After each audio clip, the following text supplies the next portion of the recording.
qu'est-ce que c'est le master intégratif pour nous? C'est formé à plein d'approches, vous les voyez là, hein, c'est comme des bulles sur cet arbre. Le courant d'approche narrative, la visualisation, l'hypnose et l'approche paradoxale aussi qui est très intéressante. On va pas détailler tous ces courants de coaching qui sont autant de courants hyper intéressants, hein, les neurosciences, la psychologie positive, la gestalt thérapie qui utilise plus le corps et le mouvement pour recréer un mouvement créateur.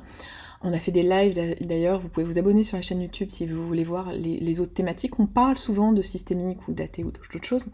Vous êtes certainement, vous qui nous écoutez, formés à certaines de ces approches, ou peut-être à plusieurs.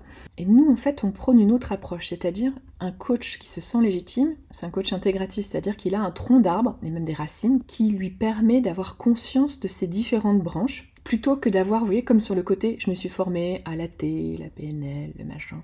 Et donc du coup, je cloisonne les choses, j'ai des petites balles en plus, et tiens, je vais faire de la PNL aujourd'hui, ou tiens...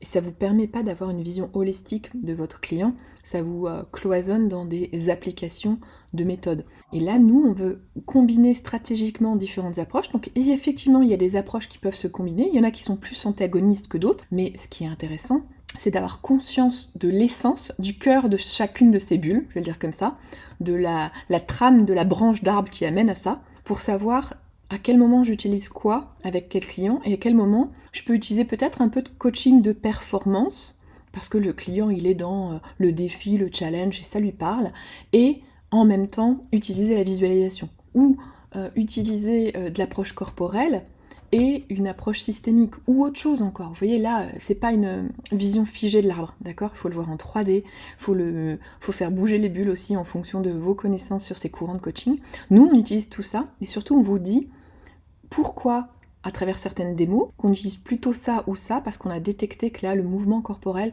allait être utile pour libérer la personne ou l'accompagner à évoluer. C'est ça le coaching intégratif finalement, c'est prendre conscience de ce que je fais, cette fameuse réflexivité métacognitive. Pourquoi, avec ce client, je choisis d'aller plutôt là, je teste, je vois si c'est utile, efficace, et pourquoi et comment j'ajuste. Et c'est vous donner des clés de lecture pour ajuster en permanence et continuer à grandir et avoir des coachings uniques et différenciants.